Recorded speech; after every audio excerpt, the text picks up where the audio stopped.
Los saludamos nuevamente. Muchas gracias a todos por estar el día de hoy con nosotros. Y como saben, dentro de las actividades del proyecto ACT, estamos realizando una serie de capacitaciones con el propósito de introducir conceptos fundamentales sobre la resistencia a los antimicrobianos, siempre desde la perspectiva de la producción de los alimentos y bajo el enfoque de una salud. Nuestra primera sesión fue el pasado martes 29 de abril y vamos a continuar con esta serie de capacitaciones online hasta el día 3 de junio, siempre a la misma hora. Ya todos los que están aquí tienen el enlace y así que saben en su calendario ya tienen inscrito esta serie de capacitaciones. El objetivo, como les comentamos la vez anterior, es fortalecer las capacidades de todos ustedes para implementar programas de vigilancia sobre la resistencia a los antimicrobianos y fomentar el uso de datos de vigilancia en la toma de decisiones. Vamos a ir avanzando poco a poco en los conceptos la complejidad de los conceptos que vamos entregando, pero la idea es que haya un conocimiento global primero de lo que es la resistencia a los antimicrobianos para ya pasar a los conceptos asociados al uso de los datos y la vigilancia en resistencia a los antimicrobianos. Entonces, con eso, la semana anterior hicimos un repaso general de qué eran los antimicrobianos, qué es la resistencia a los antimicrobianos, cómo se genera, algunos recursos internacionales, como es el TRACS para el uso o para la evaluación de los planes de acción nacional de los países y el contexto general de la resistencia a los antimicrobianos bajo el enfoque de una salud. Entonces, el día de hoy vamos a avanzar un poco más en eso y para eso tenemos a Mauricio Copo con nosotros, que es quien está liderando este proceso de capacitaciones. Pero antes de darle la palabra a Mauricio, puede que haya quedado alguna consulta de la sesión anterior. Así que si tenemos 2 minutitos, si alguien quisiera consultar algo sobre eso, o bien ya le doy la palabra a Mauricio y seguimos con nuestra programación de hoy. Yo diría que, bueno, muchas gracias, buenos días a todos.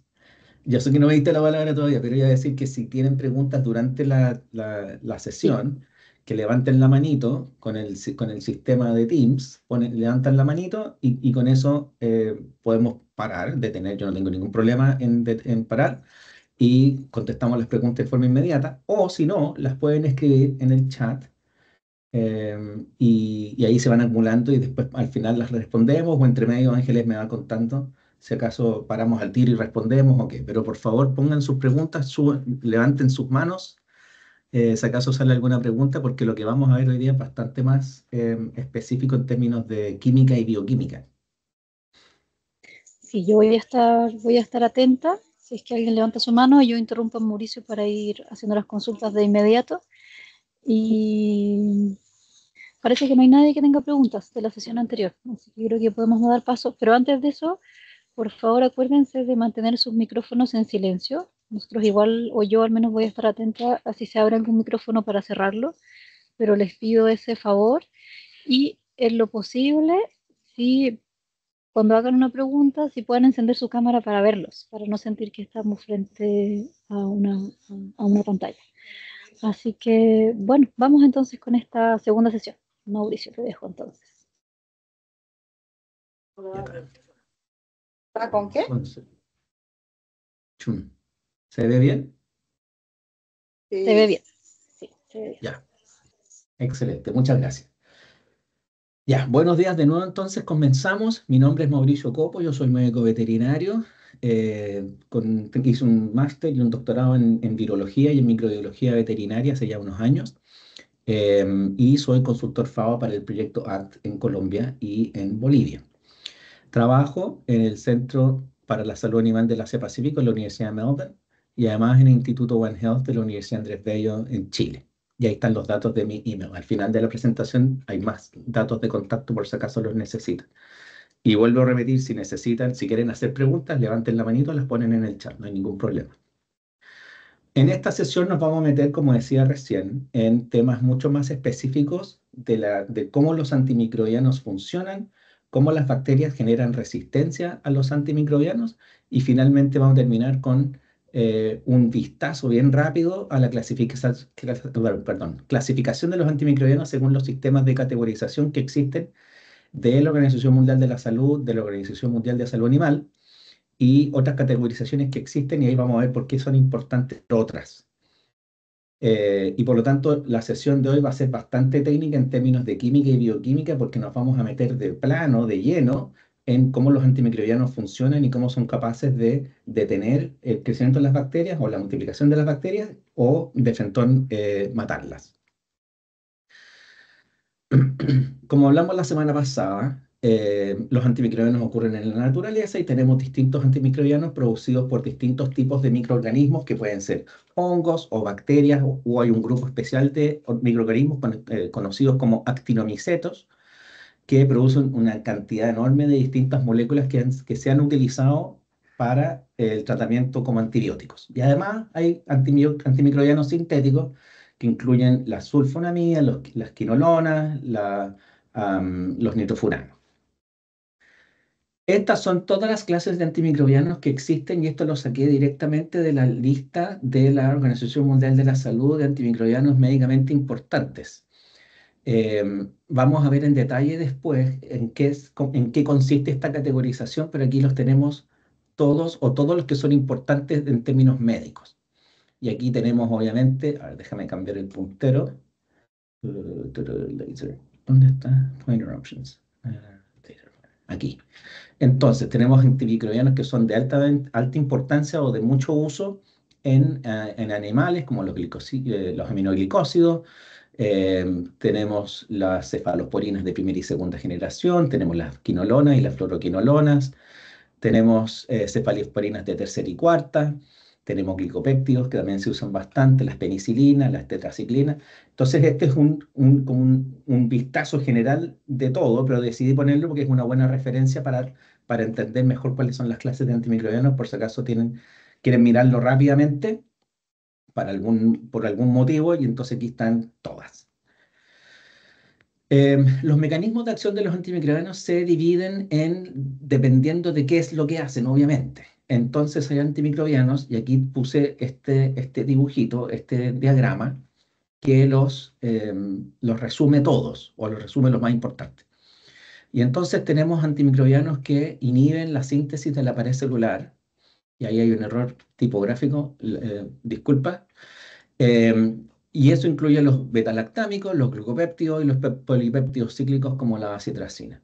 Dentro de los betalactámicos, y lo vamos a ver en detalle un poco después, existen una serie de distintos tipos o clases de antimicrobianos dentro de los betalactámicos. Y eso incluye las penicilinas de espectro extendido, como la ampicilina, la amoxicilina y otros, las cefalosporinas en todas sus generaciones, los carbapenem y los monobactam.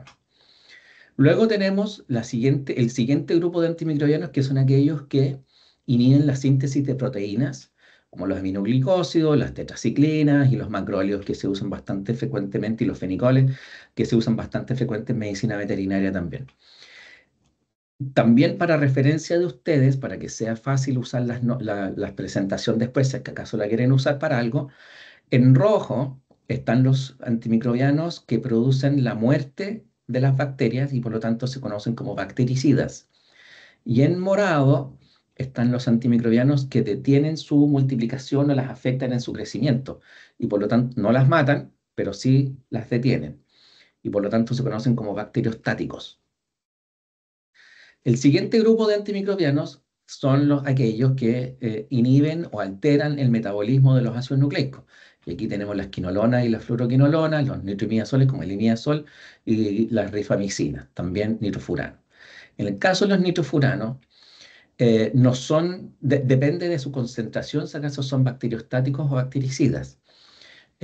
Por ejemplo, en el caso de la orina, el antimicrobiano, los nitrofuranos se concentran dentro de la orina en pacientes que han sido tratados con nitrofurano y por lo tanto las concentraciones que se logran dentro de la orina son bastante altas. Y a esas concentraciones los nitrofuranos pasan a ser bactericidas. Y por eso que se usan tanto para el tratamiento de infecciones del tracto urinario en personas. Luego tenemos antimicrobianos que afectan las vías metabólicas para la síntesis del ácido fólico, por un lado, que ahí están las sulfonamidas y las diaminopirimidinas, que incluyen el trimethoprim y otras, o la combinación de ambos, que es lo que más se usa habitualmente en el tratamiento de gente, de personas y de animales. Y y aquellos que inhiben la síntesis del ácido micólico, pero eso no lo vamos a ver en detalle. Y finalmente están aquellos que producen una disrupción o una alteración de la membrana celular, y que incluye los péptidos, como los polimixinas, y eso incluye la colistina, y los lipopéptidos. Y los lipopéptidos también ahí varía de acuerdo a su concentración, si acaso son bactericidas o bacteriostáticos. Y también varía según el lipopéptido. No todos los lipopéptidos son bactericidas, ni todos son. Entonces depende de la molécula. Ya. Para entender cómo funcionan aquellos que inhiben la síntesis de la pared celular, vamos a explicar un poco qué es la pared celular. Todas las bacterias, gram positivas o gram negativas, tienen una pared celular, pero son distintas. Y la gracia que tiene la técnica de Gram para hacer las tinciones de Gram, que nos permite a nosotros en el laboratorio categorizarlas o dividirlas entre gram positivas y gram negativas, tiene que ver con esta estructura que es distinta. Las bacterias gram positivas tienen la membrana celular, que es la misma membrana celular que tienen todas las células de los organismos vivos, que es esta bicapa lipídica con fosfolípidos y con proteínas entre medio. Las bacterias, además, las bacterias gram positivas, además tienen una capa gruesa, muy ancha, muy gruesa de peptidoglicanos. Y entre los peptidoglicanos hay moléculas que son estos lípidos, que pueden ser como el ácido lipoteicoico o el ácido teicoico, y que atraviesan la capa gruesa de peptidoglicanos. Ahora, ¿qué es lo que hace la tinción de Gram? Uno de los componentes, o el primer componente que se usa en la tinción de Gram es el cristal violeta. Y el cristal violeta se entrelaza con los peptidoglicanos.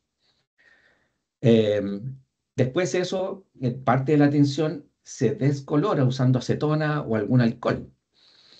Y en las bacterias gram negativas, que también tienen peptidoglicanos, pero que es muy poquito, es bastante menos, ese paso de descoloración elimina el cristal violeta en las gram negativas, pero en las gram positivas no. Y por lo tanto, por eso que tenemos, cuando los vemos en el microscopio, tenemos las gram positivas que tienen una pared celular gruesa y que se ven oscuras, un morado, un color violeta oscuro en el microscopio, comparado con las bacterias gram negativas que no tienen ese color, porque el siguiente paso de la tinción de gram es una contratinción, que en el fondo tiñe el citoplasma de un color rosado. Entonces, por eso que tenemos las gram positivas, en que se tiñen los peptidoglicanos de este color morado o violeta intenso, a diferencia de las gram negativas que no se tiñen porque esta capa de peptidoglicanos, que son los que atrapan el cristal violeta, es bastante más delgada. Ahora, las bacterias gram negativas tienen esta capa de peptidoglicanos menor o de menor importancia o de menor cantidad que las gram positivas, y además tienen una membrana externa, una capa de membrana externa que también está formada por estos fosfolípidos, como una bimembrana lipídica, igual que la membrana celular, pero además tienen estos componentes que son lipopolisacáridos. Ahora, el ácido lipoteicoico, por un lado, es estimulante del sistema inmune innato en los animales, y estamos hablando, este es un sistema antiquísimo que existe en la evolución de los animales desde que somos, no sé, millones de años, o sea, desde que éramos estrellas de mar. Las estrellas de mar tienen receptores tipo pH, que se llaman Toll-like receptor en inglés, y que reconocen el ácido lipoteicoico. Y por otro lado, también tenemos, y también es muy antiguo, millones de años de evolución, sistemas para reconocer el lipopolisacárido también por estos receptores tipo pH. Ahora, no vamos a ver la inmunología, pero me pareció interesante mencionarlo además porque esto significa que las bacterias generan una reacción inmune innata, y que significa finalmente el inicio de la respuesta inmune que nos permite a nosotros, en la ausencia de antimicrobianos, poder eliminar estas bacterias. Y eso es parte importante en cuanto al uso de antimicrobianos que vamos a ver probablemente en las siguientes sesiones. Porque en el fondo los antimicrobianos lo que hacen es ayudar al sistema inmune o ayudar a los organismos superiores, como son los vertebrados, a que el sistema inmune haga su trabajo de una manera más eficiente. Y por eso que lo menciono. Y aquí tenemos las estructuras moleculares de estos componentes, el ácido lipoteicoico, liposacáridos, lipopolisacáridos, pero no las vamos a analizar ahora. Ahora, entonces, cuando empezamos a hablar de los antimicrobianos que inhiben la síntesis de la pared celular, el primer grupo, o el más abundante, digamos, y los que más se usan en medicina veterinaria y en medicina humana, son los beta-lactámicos. Y estos inhiben la síntesis de los peptidoglicanos. Ahora, los peptidoglicanos, y aquí puse un diagrama, un esquema de cómo es la pared celular. Eh, Al igual que las proteínas, que son cadenas de unidades que se llaman aminoácidos, o los ácidos nucleicos, que son cadenas de nucleótidos, o los azúcares complejos, que son cadenas de monosacáridos, los peptidoglicanos también son cadenas parecidas en que tenemos un azúcar, que puede ser esta, y aquí está el esquema, un azúcar que está sola, digamos, que este es N-acetilglucosamina, y por otro lado tenemos esta otra que además de ser el azúcar, que tiene estos 6 carbonos, tiene además un pentapéptido, o puede ser más péptidos, pero tienen una cadena de aminoácidos que se le pega en este carbono que está acá. Estos componentes se entrelazan entre ellos, y es lo que tenemos aquí. Entonces tenemos NAG, NAM, NAG, NAM, NAG, NAM, y se entrelazan entre estos aminoácidos. Habitualmente aquí tenemos dos alaninas y dos alaninas aquí y dos alaninas acá. Y lo que hace la bacteria en condiciones normales es unir estas cadenas entre ellas, cortando una alanina y pegando esta alanina con este otro residuo de un aminoácido que está acá. Eso es lo que hace esta enzima, que son transpeptidasas, y que se llaman proteínas que se unen a penicilina, así se han descrito. Entonces, ¿qué es lo que hace la penicilina? La penicilina se mete al medio, y aquí están los componentes, son como estas banderitas, son las penicilinas que se parecen, digamos, en forma estructural, a pesar que no son aminoácidos o cadenas polipeptídicas, sino que en forma estructural, de manera estructural, se parecen a estos polipéptidos y se meten dentro de la enzima e inhiben su función. Y por lo tanto, estas uniones entre este glicopéptido y esta otra subunidad no ocurren. No ocurre. Y esto incluye los penicilinas, como decíamos acá, y ahí está la lista completa que la sigo poniendo. Entonces eso desestabiliza la pared celular, aumenta la presión osmótica intracelular, entra agua y eso produce la destrucción de la bacteria, y por eso que las bacterias terminan muriendo, que es el efecto bactericida que estos antibióticos tienen. ¿Cómo se genera la resistencia para los beta-lactámicos? Bueno, depende si son bacterias gram positivas o gram negativas. En gram positivas habitualmente hay mutaciones de esta enzima transpeptidasa que hacen que tenga menor afinidad de unión con los antimicrobianos de este tipo de beta-lactámicos. Y eso es lo que está aquí. Se inhibe la unión de la proteína, de la transaminasa con los beta-lactámicos. Por otro lado, puede haber una sobreproducción de estas proteínas. Entonces la bacteria se escapa aumentando la producción de estas proteínas, cosa que a pesar que haya penicilina, igual la proteína sigue funcionando porque hay mucha. Y finalmente el último mecanismo, y es este que está acá, que es producción de enzimas que se llaman beta-lactamasas, que lo que hacen es romper el anillo beta-lactámico de estos antimicrobianos, que lo vamos a ver en detalle, creo, en la siguiente lámina. En las gram negativas, como tienen esta membrana celular, esta membrana externa, también existen situaciones en que se pierde la permeabilidad del antimicrobiano. Y estos son cambios de estas proteínas que se llaman porinas, que cambian en su afinidad o disminuyen la cantidad de porinas que se producen. Y eso permite que el antibiótico no entre dentro de la célula. Lo otro que hay, y que es muy, muy, muy frecuente, que son estas bombas de eflusión. Y busqué la palabra en el diccionario de la Real Academia Española. Yo pensé que eflusión no existía, porque en inglés es efflux. Pero sí, eflusión es una palabra en castellano, que me pareció extraña. Bueno, y entonces lo que hace la bacteria es empujar el antibiótico hacia afuera, lo bombea hacia afuera. Entra y yo lo tiro para afuera, lo saco de la célula. Y finalmente los otros son estas beta-lactamasas, que son parecidas a las de las gram positivas y que se acumulan en este espacio periplásmico, que es el que existe entre la membrana celular y la membrana externa. Y eso es como las bacterias se hacen resistentes a los beta-lactámicos. Ahora, tenemos la situación en que tenemos compuestos que son inhibidores de las beta-lactamasas, como el ácido clavulánico, y por eso que se usa ácido clavulano con amoxicilina muy frecuente en el tratamiento de un montón de infecciones. Y vamos a ver después por qué, y por eso mismo que se categorizan como alta importancia dentro de la Organización Mundial de la Salud. Porque en el fondo tenemos esto, hay inhibición, esto es lo que ocurre en lo que acabo de explicar. Está esta enzima que tiene este grupo hidroxilo que interfiere con este carbono en esta posición y por lo tanto el anillo, este es el anillo beta-lactámico, estos tres carbonos con este nitrógeno y por lo tanto esto se rompe y esta enzima y este antibiótico deja de ser, esta enzima deja de ser funcional. La enzima deja de funcionar por efecto de este beta-lactámico. Ahora, cuando tenemos la beta-lactamasa también tiene un grupo de hidroxilo que interfiere con el mismo carbono dentro del antibiótico, de la beta-lactámica, del beta-lactámico, le mete una molécula de agua y se produce una hidrólisis y el antibiótico pasa a ser inefectivo, ya no funciona.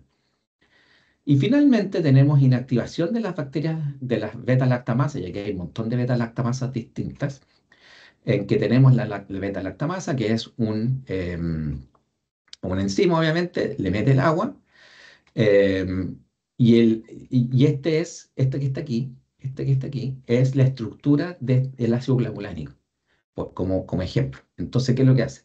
La lactamasa se une a este carbono que está acá, se une además a otra lactamasa que está aquí, y eso lo que hace es inhibir la acción de estas lactamasas por unión a esta molécula como ven ustedes, se parece mucho a la molécula de los beta-lactámicos, es un poco distinta, pero lo que hace es inhibir la función de las beta-lactamasas. Y por lo tanto, cuando tenemos la combinación de beta-lactamasa, de beta-lactámicos, antibióticos beta-lactámicos con ácido clavulánico, en el fondo lo que hacen es inactivar la beta-lactamasa que destruye el antibiótico. Luego tenemos el siguiente grupo de antimicrobianos que inhiben la síntesis de la pared celular y esos son los glicopéptidos y eso incluye, por ejemplo, la vancomicina.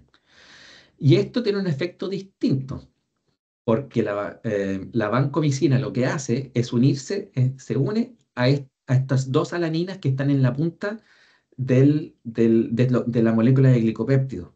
Y al unirse a la puntita de estas de alaninas, esta de alanina no puede funcionar y la enzima deja de funcionar y por lo tanto esta unión no ocurre por una cuestión de bloqueo.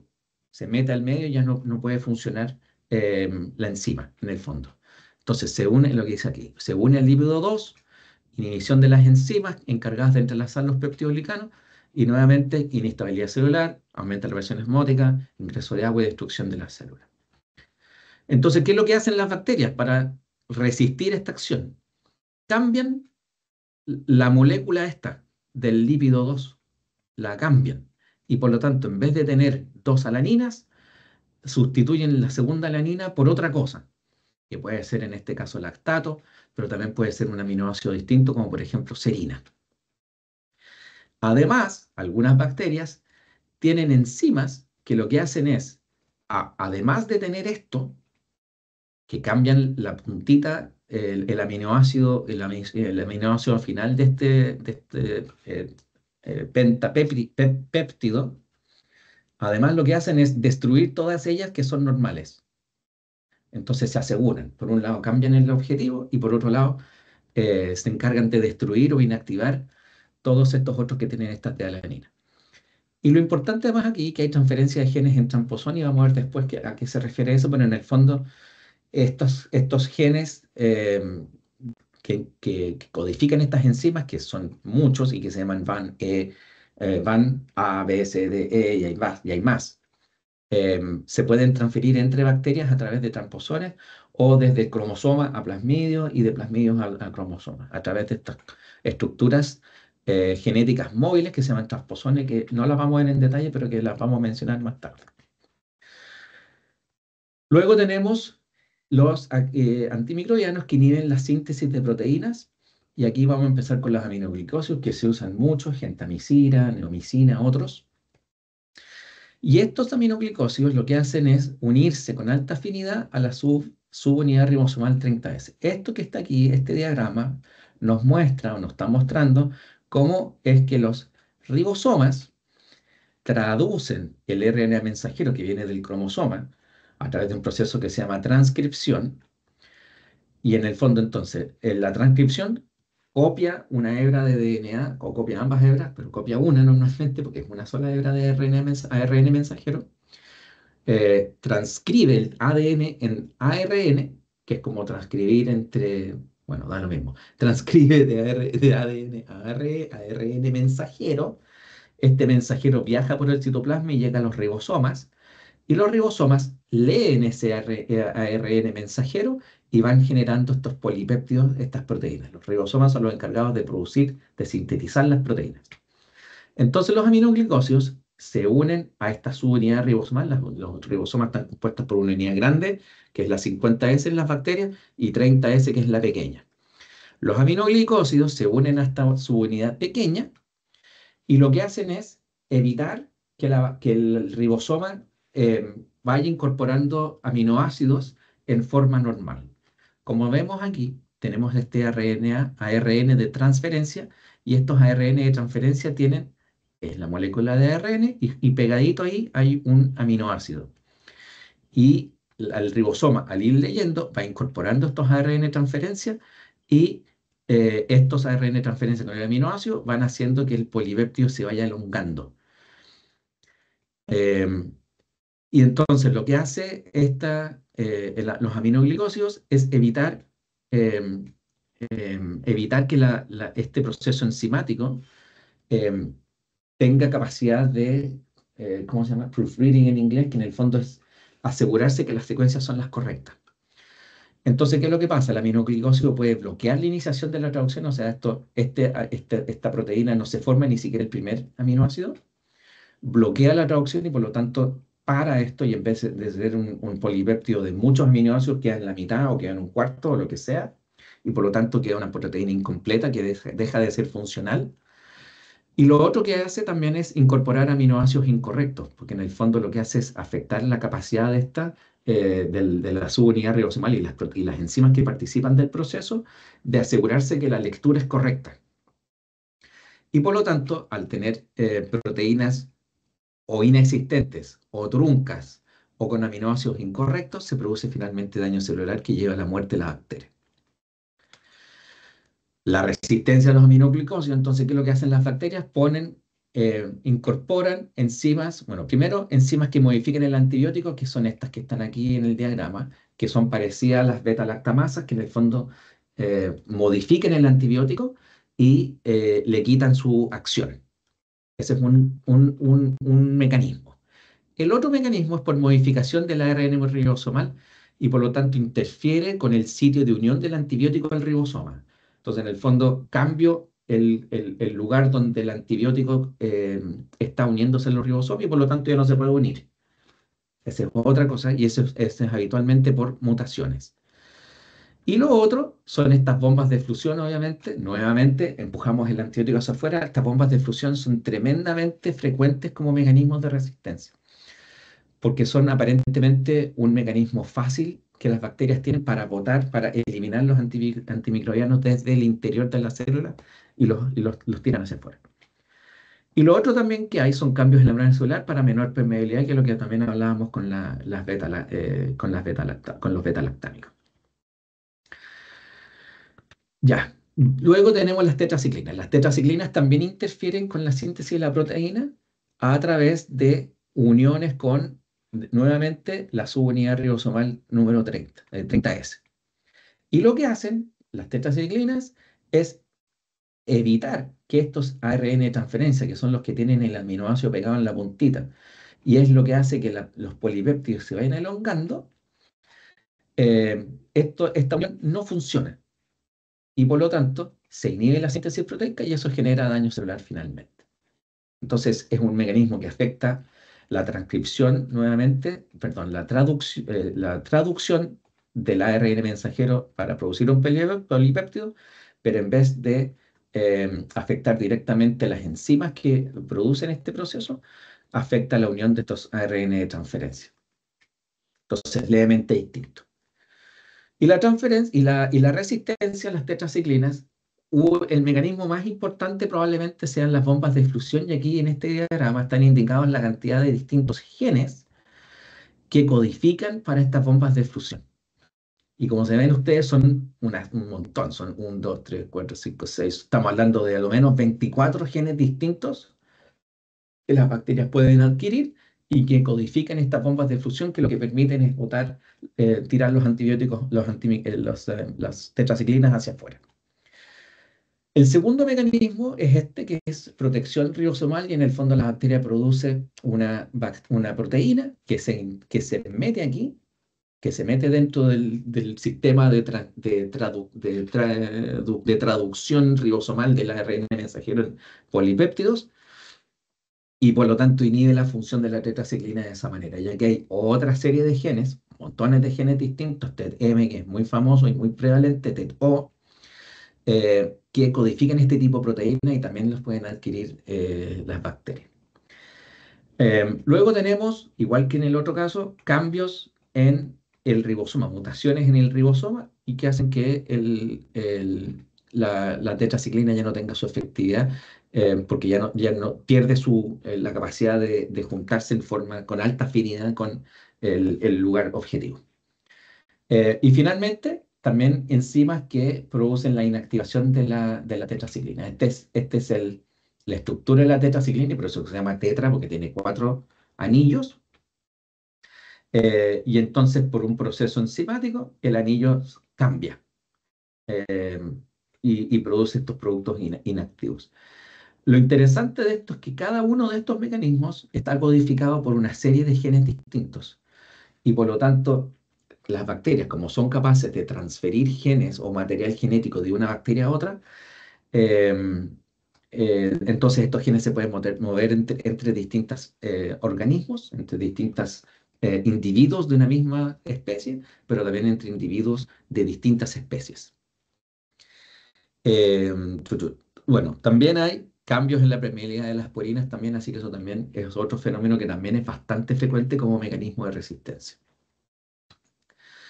Luego tenemos el tercer grupo, que son los anfenicoles, los macróleos y las lincosamidas, y estos funcionan de una manera distinta, porque ya no se unen a la subunidad 30S, sino que se unen a la subunidad grande, que es la 50S. Y esto lo que hace es inhibir o afecta la actividad de la peptidiltransferasa, que es la enzima que va agregándole estos aminoácidos a la cadena de proteínas de polipéptido que se va formando. Y por lo tanto, como afecta la actividad de la enzima que se encarga de pegar un aminoácido con el siguiente, previene la formación de uniones peptídicas, porque así se llama la unión entre aminoácidos, y detiene la síntesis de proteínas, y eso finalmente genera daño celular.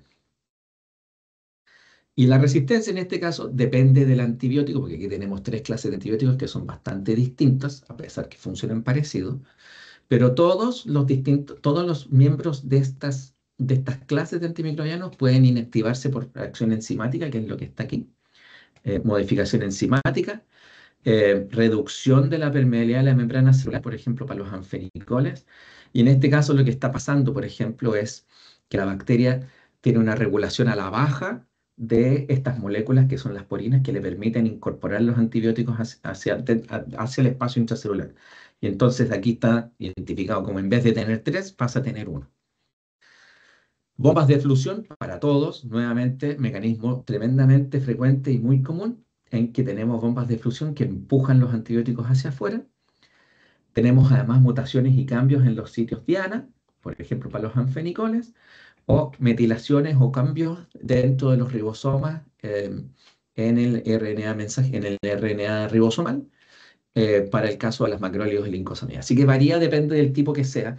Y obviamente que también varía, todos estos mecanismos de resistencia, qué es lo que hay, varía según si acaso son gran positivos o gran negativos, pero también varía de acuerdo a la molécula de que se trate. No solo para este grupo de antibióticos, sino que para todos en general. Luego tenemos aquellos que inhiben la síntesis de ácidos nucleicos, como las fluoroquinolonas. Hay otros más, pero solo vamos a hablar de las quinolonas, porque son los que probablemente se usan con más frecuencia en medicina veterinaria. Y las fluoroquinolonas se unen a ADN girasa y a topoisomerasa 4. Estas son enzimas que se encargan de... a ver, ¿qué es lo que hacen? Lo que hacen cuando hay replicación del ADN de las bacterias, cuando van a multiplicarse, porque cada vez que se multiplican, cada vez que se divide, lo primero que se hace es se duplica el material genético para formar dos cromosomas y después es el típico proceso de mitosis que aprendimos en quinto básico. Entonces se duplica el cromosoma y después la célula se divide en dos. ¿Qué es lo que hacen estas enzimas? Lo que hacen es el ADN, como es una doble hebra compleja, que está, bueno, está la doble hebra que está entrelazada entre sí, pero además súper enrollada en sí misma, esta doble hebra en sí misma, formando estructuras terciarias y cuaternarias. Y entonces lo que hacen estas girasas es desenrollar y enrollar el ADN en forma apropiada. Y como las quinolonas interfieren con estas enzimas directamente, se inhibe o se afecta la reparación del ácido nucleico una vez que se vuelve a enrollar, porque ya no se enrolla como debe y quedan pedazos dando vueltas, no funciona. Y esto genera finalmente muerte celular. La resistencia nuevamente, disminución de la permeabilidad a través de estas porinas, bombas de eflusión nuevamente que las empujan hacia afuera. Y además tenemos mutaciones en estas enzimas, en la adenogirasa y en la topoisomerasa. Y esto es importante que lo revisemos en detalle, porque estas adenogirasa y estas topoisomerasas tienen una región que es dentro del enzima, que es una serie de aminoácidos, como todas las proteínas, serie de aminoácidos. Hay una región que se llama región determinante de resistencia a quinolonas, que en inglés se llama QRDR. Entonces, se producen mutaciones en esta girasa A, gyrase se llama, en gram negativos y en gram positivos también.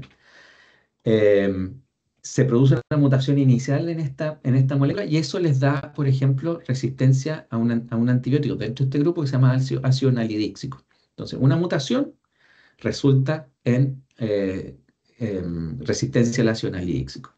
Si a esa mutación le agregamos una mutación adicional en este gen, en este GIRA, o en PARC, que es el gen que codifica para la topoisomerasa, en los gram positivos, por ejemplo, vamos a tener resistencia a otros antibióticos dentro de este mismo grupo, que es lo que está aquí. Entonces, para tener resistencia a las fluoroquinolonas, tenemos esta mutación inicial de la girasa A, que habitualmente ocurre en el aminoácido 83, porque es una cadena gigante, sabemos cuántos aminoácidos son. Y entonces esta primera mutación ocurre en el aminoácido 83, en que se cambia una serina por una leucina. Y si a eso se le agrega una segunda mutación en este mismo gen, que habitualmente es asparagina a glicina o a otro, creo que es asparagina, sí, en el aminoácido 87, se produce esta resistencia que es mayor y que le permite resistir la acción de las fluoroquinolonas, como el renfroxacino y otras que son de uso más frecuente en medicina veterinaria. ¿Y qué es lo que hacen estas mutaciones finalmente? Es una reducción en la afinidad por la droga. Entonces son mutaciones que existen, que ocurren directamente en esta zona de la proteína. Y por lo tanto la proteína deja de ser susceptible al efecto de estos antimicrobianos. Importantemente, estos genes, algunas de estos genes, estas mutaciones no, porque estas ocurren en el cromosoma, pero estos genes de bombas de eflusión pueden transferirse también a través de plasmidios. Luego tenemos aquellas que inhiben la síntesis del ácido fólico. Y ahí tenemos la sulfonamida y el trimetoprim. Como les dije al principio, vamos a meternos directamente en la química y bioquímica de las funciones celulares. Pero en el fondo, para la función, para la formación de ácido fólico. Uy, hay una persona hablando. Gracias. Para la síntesis de ácido fólico, la célula lo que usa es agarrar toma el precursor, que es el PABA, que es el ácido paraminobenzoico, y a través de una serie de procesos enzimáticos, una cadena de procesos enzimáticos, forma ácido fólico y finalmente timidilato, que tiene una importancia en la formación, en la síntesis del ADN. Entonces, el antibiótico, las sulfas, por ejemplo, se unen a este dihidroteroato sintetasa e inhiben su función. Y eso es lo que está aquí. Entonces previene la conversión de PABA en ácido dihidroteroico. Esto altera la síntesis del ácido fólico e inhibe la replicación bacteriana. Por otro lado, el trimetoprim afecta esta misma cadena, esta misma serie de reacciones químicas para la formación de ácido fólico, pero en un lugar distinto, porque lo que hace el trimetoprim es inhibir esta otra enzima, que es la dihidrofolato reductasa. Y por lo tanto, cuando los usamos en conjuntos, estamos afectando la síntesis del ácido fólico en dos lugares distintos. Primero, aquí arriba y luego aquí abajo. Si se fijan, la estructura de las sulfonamidas, que es lo que está mostrando aquí, es muy parecida a la estructura del ácido paraminobenzoico, del PABA, que es el precursor original de la formación eh, de ácido fólico. Y por lo tanto, esta competencia es bastante fácil que ocurra y no es raro que esta molécula interfiera con la función de esta enzima, de esta dihidroteroatosintetasa. ¿Cómo funciona la resistencia? Entonces, las bacterias producen mutaciones en este gen FOLP, así se llama el gen, que codifica para esta enzima que está aquí, la DHPS, que es la dihidroteroatosintetasa. También pueden adquirir genes por transferencia, que se llaman los SUL1, 2, 3 y hay más, que codifican enzimas parecidas a esta o la misma enzima, pero que son capaces de discriminar a las sulfonamidas y mantener su preferencia por PABA, por ácido paraminobenzoico. Entonces, si esta está inhibida, no importa, porque tengo otras enzimas que ocupan ocupan ese sitio y finalmente hacen la misma función. Y por lo tanto, la síntesis del ácido fólico no se detiene, no se afecta. Y para el caso de trimetoprim, y aquí de nuevo colores distintos, en verde trimetoprim y esto está abajo, lo otro que hacen las bacterias es mutaciones en esta enzima, en la hidrofolato reductasa, y que están codificadas por el gen FOLA. Y eso las hace menos susceptibles a la acción del trimetoprim. Lo otro que pueden haber es mutaciones en el promotor de este gen, del gen que codifica esta hidrofolato reductasa. Los genes, y no vamos a meternos en detalle cómo funcionan los operones de la transcripción o de los sistemas de síntesis proteica de las bacterias, pero habitualmente, antes de la secuencia que codifica un gen, hay una secuencia pequeña que se llama un promotor, y que es lo que hace que empiece la transcripción de ese gen a través de los procesos enzimáticos que existen en la célula, normalmente mediados por RNA polimerasa de ADN dependientes, que son las encargadas de producir estos RNA mensajeros. Y por lo tanto, si tenemos más promotores de la transcripción, vamos a tener más formación de esta proteína, más síntesis de esta proteína, vamos a tener más RNA mensajero, y si tenemos más RNA mensajero, vamos a tener más producción de los polipéptidos, que son los encargados de formar esta enzima, de la dihidrofolato reductasa. Entonces tenemos más formación de esa enzima. También tenemos nuevamente bombas de eflusión y reducción de la permeabilidad de la membrana celular para el caso del trimetoprim. Como se fijan ustedes, las bombas de fusión y mecanismos de reducción de la permeabilidad de la membrana celular son tremendamente frecuentes, nuevamente, como mecanismos de resistencia. Y finalmente, dentro de los grupos de bacterias que vamos a ver, y no las vamos a ver todas en detalle, porque si no estamos aquí hasta siempre, porque ustedes vieron la cantidad de distintas clases de antimicrobianos que habían, que les mostré en la primera lámina. Hay un montón, entonces no las vamos a ver todas en detalle, pero me he dedicado a explicar los que son más frecuentes de uso en medicina veterinaria, pero también en medicina humana, los beta-lactámicos, los aminoglucósidos, las tetraciclinas, las fluoroquinolonas, los inhibidores del ácido fólico como trimetoprim y sulfa, que se usan mucho, mucho, mucho, y finalmente las polimixinas. Y esto es porque la colistina, que es un antibiótico que es de último uso, de última línea en tratamiento de infecciones en personas, ha sido prohibido en la mayoría en muchos países del mundo por este mismo efecto, porque se usa en gran cantidad. Primero se usaba como promotor de crecimiento en animales, después para tratar infecciones o como para prevenir infecciones, pues en el fondo la promoción de crecimiento no es por promoción de crecimiento, sino que es por control de infecciones subclínicas que existen en los sistemas de producción. Y por lo tanto, al dar antibióticos en la dieta como promotores de crecimiento, entre comillas, lo que hacemos es estar controlando infecciones subclínicas. Y eso finalmente lo que hace es hacer que los animales crezcan mejor y más rápido. Entonces no es que sean promotores de crecimiento como los anabólicos, sino que son reductores de infecciones subclínicas. Bueno, las polimixinas lo que hacen es, ellas tienen carga positiva, una carga positiva muy fuerte. Y los lipopolisacáridos, y por eso que son efectivos en las bacterias gram negativas, los lipopolisacáridos que están en la superficie de la pared celular tienen cargas negativas, cargas negativas. Ahora, como tienen cargas negativas entre ellos, si todos tienen cargas negativas, se van a rechazar, como un imán con carga negativa con otro imán con carga negativa se rechaza. Entonces, para generar uniones entre ellas, estas moléculas de lipopolisacárido tienen entre ellas iones de calcio y de magnesio que le faltan dos electrones y por lo tanto son cargas bastante positivas y que permiten esta interacción entre los lipopolisacáridos, que a pesar que son negativos, tienen estas moléculas de iones calcio y magnesio que los estabilizan la membrana externa. Y entonces las polimixinas, incluyendo la colistina, lo que hacen es, como tienen carga positiva, se meten al medio y afectan la estabilidad de esta membrana.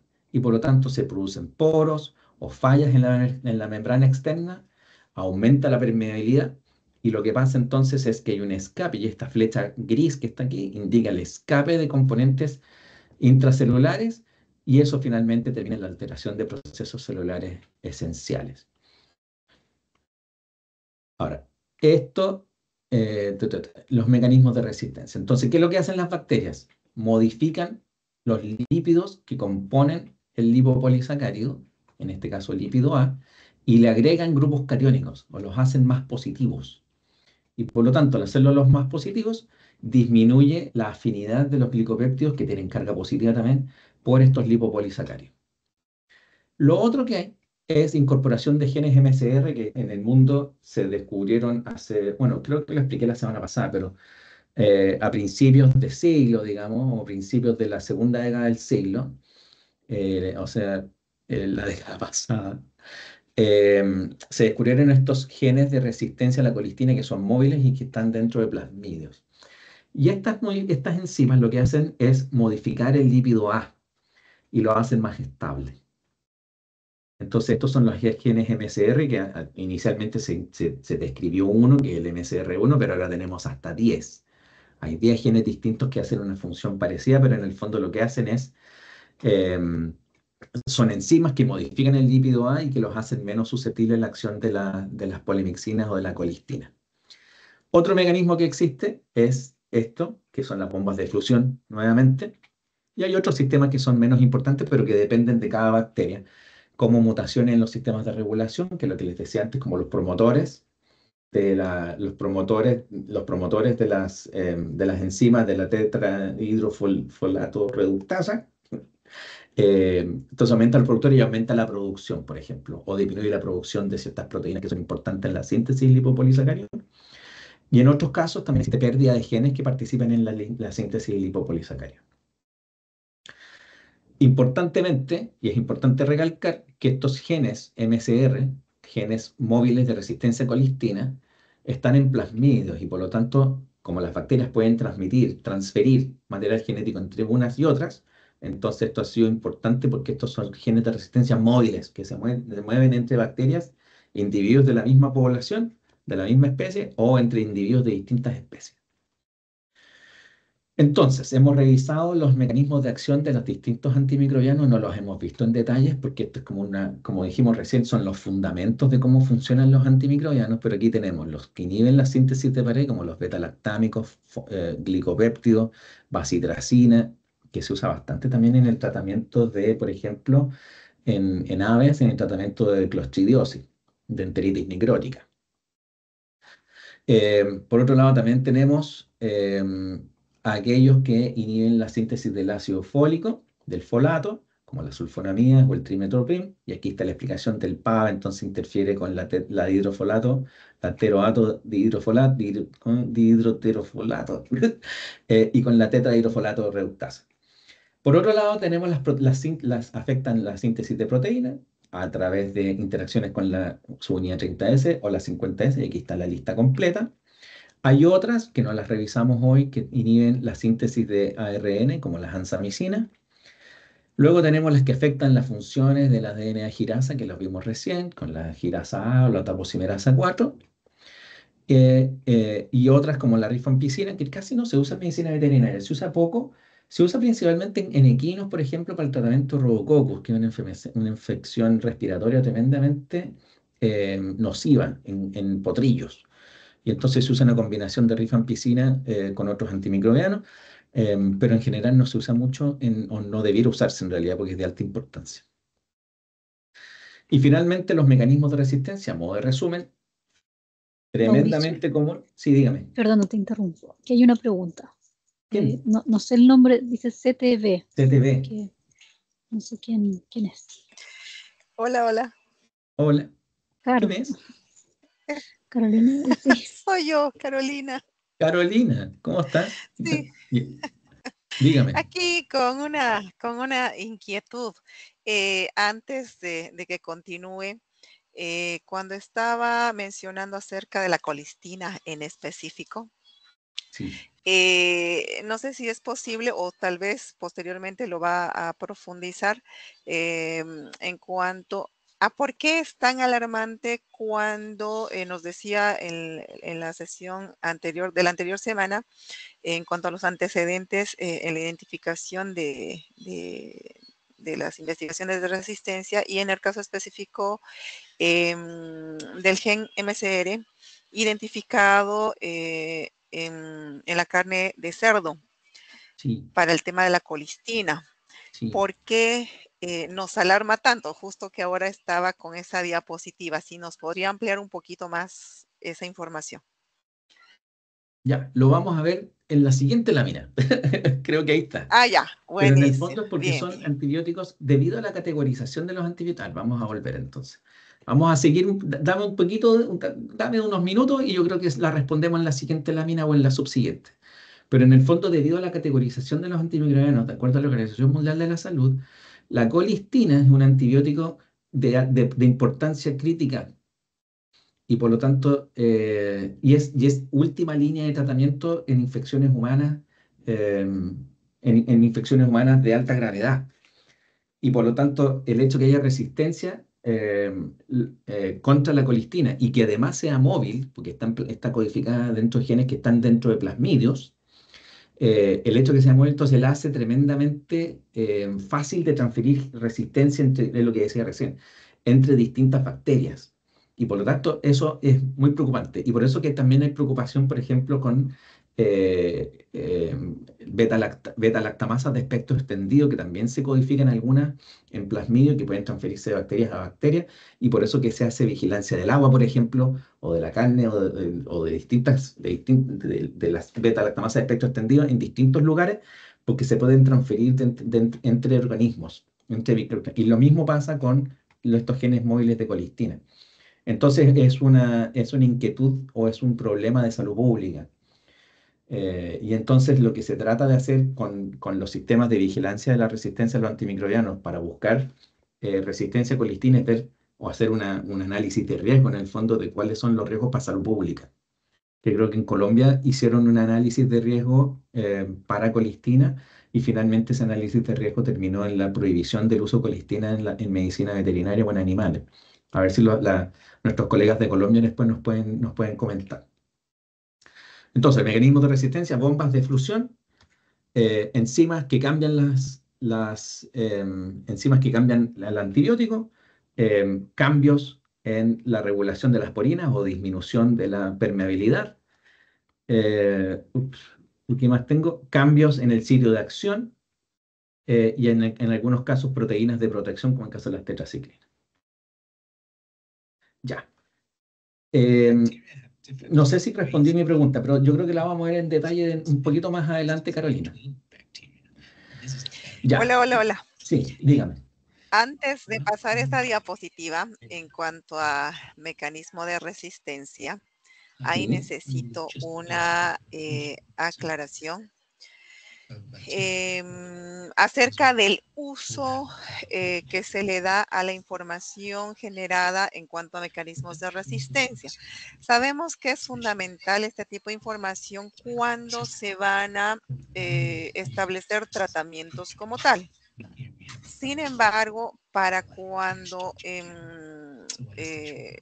iniciemos la vigilancia de la RAM en microorganismos patógenos aislados en alimentos, ahí también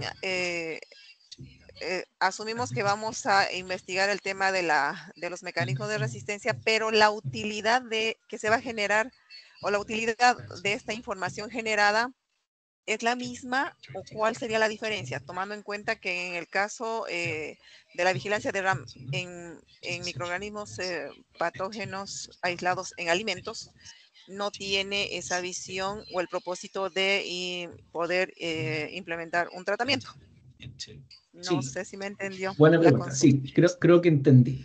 Y esto es un punto súper importante, tremendamente importante, Carolina, así que gracias por mencionarlo. Yo creo que lo vamos a ver más en detalle en las siguientes sesiones, pero en el fondo tiene que ver con los objetivos de la vigilancia epidemiológica de la resistencia a los antimicrobianos, porque si hacemos vigilancia en animales sanos o en alimentos, es principalmente por un efecto de proteger la salud pública, que es distinto de cuando hacemos vigilancia en animales enfermos, que en el fondo es para informar el tratamiento de infecciones en animales o en personas si fueran vigilancia pasiva en personas.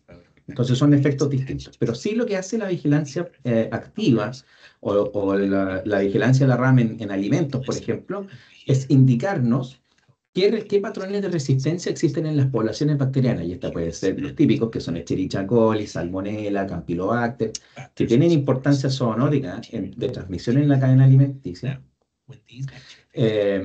Pero en el fondo lo que hace la vigilancia de la RAM en estas bacterias, porque en los animales no les hacen nada. La salmonella en general no produce infección en aves o en animales, o en algunos sí produce diarrea. La Escherichia coli que estamos detectando en las heces o en los alimentos probablemente no son aquellas mismas bacterias que son las que producen enfermedad en esos animales. Y lo mismo con Campylobacter. El Campylobacter coli y Yeyuni, que tienen importancia zoonótica, no afectan la salud de las aves que las transportan, sino que afectan la salud pública.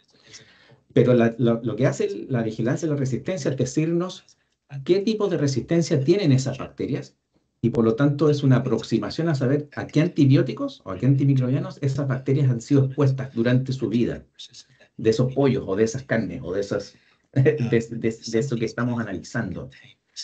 Si tenemos resistencia, por ejemplo, en Campylobacter a fluoroquinolona, significa que probablemente esa población de bacterias ha sido expuesta a fluoroquinolonas durante la existencia de esa población bacteriana. Y entonces, lo que eso nos permite, finalmente, en términos de toma de decisiones, es decir, bueno, claramente que en esta población de bacterias hay resistencia a fluoroquinolona, en esta población de Campylobacter, y por lo tanto significa que se están usando fluoroquinolonas en esta población de animales de las cuales vienen esta muestra, o en estos alimentos que vienen de animales de los cuales vienen estas muestras. Y por lo tanto vamos a tomar medidas de nivel político o de guías de tratamiento, de decir, ya no vamos a usar más fluoroquinolonas porque no queremos ese riesgo de tener Campylobacter resistente a quinolonas, porque también las quinolonas son tratamiento de última línea para infecciones por Campylobacter en gente, en personas. Entonces tiene que ver con una aproximación a saber a qué antibióticos esas bacterias han sido expuestas durante el último periodo, el periodo representativo del muestreo. En el fondo es eso. No sé si quedó claro. Bien, gracias. Sí. Entonces, esta sería, bueno, la razón por la que tenemos que poder avanzar en lo que respecta a una vigilancia integrada, ¿sí? Absolutamente. Porque por un lado vamos a tener, y esto lo vamos a ver en la sesión de epidemiología más detalle, pero claro, la vigilancia, sí, es vigilancia integrada, porque en el fondo tenemos que saber, a través de la vigilancia de la resistencia en animales sanos o en alimentos, sabemos a qué antibióticos han sido expuestos esos animales, y por lo tanto, si eso lo combinamos con datos de uso de antimicrobianos, podemos hacer la comparación y decir, bueno, sí, tenemos los datos de uso y efectivamente en estos pollos se está usando mucha quinolona, mucha fluoroquinolona, y por lo tanto no es sorprendente que las bacterias que residen dentro de los gastrointestinales de esos animales haya resistencia a fluoroquinolona, y por lo tanto no es raro que esa misma resistencia que está en esos alimentos, en esas bacterias que están dentro de esos alimentos, pasen a poblaciones humanas a producir infecciones importantes que son difíciles de tratar. Entonces hay una cadena, porque además habría que ver cuáles son los datos que existen en salud pública con respecto a las infecciones producidas por Campylobacter resistente en poblaciones humanas, en gente. ¿Qué brotes hay de campylobacteriosis, por ejemplo? Y una manera importante de hacer esos análisis de comparación entre organismos que vienen de distintas fuentes es usar análisis genético de genomas completos, que hablamos un poco la semana pasada, lo vamos a ver en detalle creo que la próxima semana. Pero en el fondo son esos análisis genéticos que nos permiten conocer en detalle el código genético de las distintas bacterias, de las bacterias que vienen de distintos orígenes, de distintas fuentes, y al compararlos podemos saber si son parecidas y por lo tanto probablemente vienen de un lugar parecido, o si son muy distintas y por lo tanto vienen de lugares muy distintos. Porque puede ser también que si estamos haciendo análisis de alimentos, y perdone que me extienda en esto, pero para darle término. Si estamos haciendo análisis de alimentos, puede ser que las bacterias resistentes en esos alimentos no vengan de las aves. Ese Campylobacter resistente a quinolona no viene de las aves. Puede que venga de contaminación dentro del proceso del procesamiento de esos animales o del almacenamiento, de medidas de higiene, etc. Puede venir de otras fuentes. Y entonces lo que puede hacer el análisis genómico es permitirnos analizar las secuencias entre bacterias para entender si acaso esa Campylobacter que encontramos resistente, que encontramos produciendo brotes en humanos, es parecido al Campylobacter que encontramos en los alimentos y es parecido al Campylobacter que encontramos en las aves o en los animales. Entonces se hace de nuevamente un análisis integrado que incluye todo en el fondo. Análisis de los datos de uso, análisis de los datos o de los patrones de resistencia a los antimicrobianos y análisis genómico.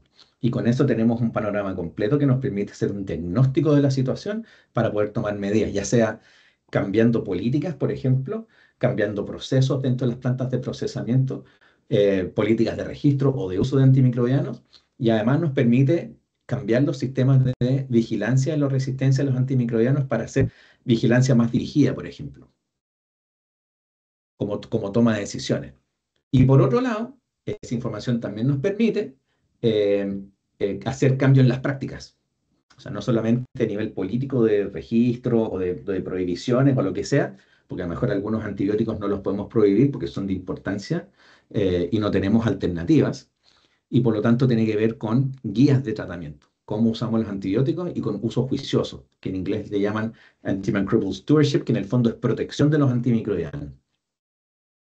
Entonces podemos hacer guías en que decir, bueno, las fluoroquinolonas no las vamos a usar en animales de producción de alimentos, las vamos a usar solo, por ejemplo, en animales de compañía o en caballos, y solo cuando tengamos resultados de laboratorio que indiquen que es la única alternativa posible. Entonces esos ya no son políticas, sino que son guías de tratamiento o guías de uso de antimicrobianos. Ya. Volviendo a la parte biológica y no tanto del panorama grande de la resistencia, de la vigilancia de la resistencia, lo que decía antes es que cuando tenemos las células, la célula se va a dividir, se duplica el ADN genómico del cromosoma y la célula finalmente se divide. Si durante ese proceso de duplicación se genera una mutación, vamos a tener una población de bacterias con un cambio, con una mutación. Si esa mutación le confiere a la bacteria resistencia a cierto antimicrobiano, esa población de bacterias va a ser resistente y estas poblaciones que existían antes, que ya no son las mismas, van a ser susceptibles, por ejemplo. Y estas mutaciones, a través de transferencia vertical, o sea, cada vez que la célula se divide, si copia el ADN en forma apropiada, entonces cada generación subsiguiente va a seguir teniendo esa mutación. ¿Y qué es lo que hablábamos la semana pasada en ese video que les mostré grande de la placa de Petri con las bacterias que crecen en bandas y que van generando mutaciones que les permiten sobrevivir en ambientes con mayores concentraciones de antibióticos? Y eso es probablemente por mutaciones que existen. Y como las bacterias se reproducen muy, muy rápido, es muy frecuente que existan mutaciones. Y si esas mutaciones le dan una ventaja evolutiva que les permite sobrevivir en un ambiente con antimicrobianos, esa mutación va a quedar, se va a hacer estable en la población. Y entonces estas bacterias con esta mutación van a reemplazar a las bacterias que no la tienen. Y como vimos recién, Hay varios mecanismos de resistencia que tienen que ver con mutaciones dentro del genoma, que son distintas a aquellas que tienen que ver con adquisición de genes de otros organismos, y que es lo que está abajo, que es la evolución horizontal. Y aquí hay distintos mecanismos en que las bacterias pueden transmitir o transferir material genético entre ellas. Hay uno que se llama conjugación, en que se produce, y aquí está esta foto de microscopía electrónica, en que tenemos un verdadero tubo, un canal, por el cual una bacteria transfiere material genético a otra. Y eso se llama conjugación. Y eso puede ser plasmidios completos que pasan de una célula a otra directamente. El otro proceso se llama transducción, y esto está mediado por bacteriófagos. Los bacteriófagos lo que hacen es infectar, son virus que infectan bacterias y que las pueden destruir por un lado, pero también lo que hacen es cortar pedazos de DNA, de ADN de la bacteria, los incorporan y después al infectar a otra bacteria, le pasan ese pedazo de ADN a otra bacteria, y por lo tanto también hay transferencia de material genético entre ellas. Y finalmente, y este es un mecanismo que se usa mucho en los laboratorios de biología molecular, que es el proceso de transformación, en que tenemos ADN de una célula donante, una célula dadora. El ADN, esa célula se destruye, digamos, el ADN queda flotando en el ambiente, y si hay condiciones específicas de temperatura, de ciertas moléculas en el agua, de distintos parámetros, cambia la permeabilidad de la pared y de la membrana celular y permite que ese ADN que está fuera de la célula entre dentro de la célula. Y como les decía, es un mecanismo que se usa mucho en biología molecular para generar mutantes, para generar células mutantes, bacterias con cambios, con más genes, con menos genes. Con biología molecular se hace muchos cambios genéticos en las bacterias para entender cómo funcionan las distintas proteínas que ellas codifican. Y por lo tanto, al hacer mutaciones por este sistema, en que se llama hacerse transformación, ponemos DNA le introducimos DNA nuevo a esta bacteria, y por lo tanto esa bacteria ya no es la misma y tiene incorpora genes distintos, genes nuevos. Y esto es lo que tenemos acá. Entonces, hay otro fenómeno que se llama, bueno, aquí estamos hablando de multiresistencia mediada por plasmido o plásmido. Y entonces podemos tener un plasmidio. Las bacterias en general tienen dos tipos de ADN. El cromosoma, que es el ADN principal, que codifica el genoma, pero además tienen plasmidios. Y hay otras moléculas más pequeñas, pero son todos elementos genéticos móviles, que se llaman. Y entonces estos plasmidios están dentro de las bacterias, y algunos de estos plasmidios, y que como dijimos recién se pueden transferir entre organismos, entre individuos y entre poblaciones, pueden tener resistencia a varias distintas moléculas. En este caso tiene resistencia a la molécula A, a la B, a la C, y por lo tanto estos antibióticos A, B y C ya no van a ser efectivos en bacterias que tienen estos plasmidios con estos genes. Ahora, una cosa que es importante recalcar acá es que esta bacteria que tiene este plásmido con resistencia a estos 3 antibióticos va a mantener esa resistencia mientras tenga esos plásmidos, porque habitualmente tener esos genes le dan una ventaja evolutiva de decir, bueno, si hay en el ambiente antibióticos, yo tengo esta resistencia y por lo tanto puedo sobrevivir en un ambiente hostil. Pero puede ser que tengamos en el ambiente solamente la molécula A y no tengamos a la B y la C. Pero esa bacteria va a seguir teniendo resistencia contra B y contra C, a pesar que esas moléculas, esos antibióticos B y C, no los estamos usando para tratar animales en esa población de animales que tiene estas bacterias. Y por lo tanto es lo que se llama la coselección de resistencia.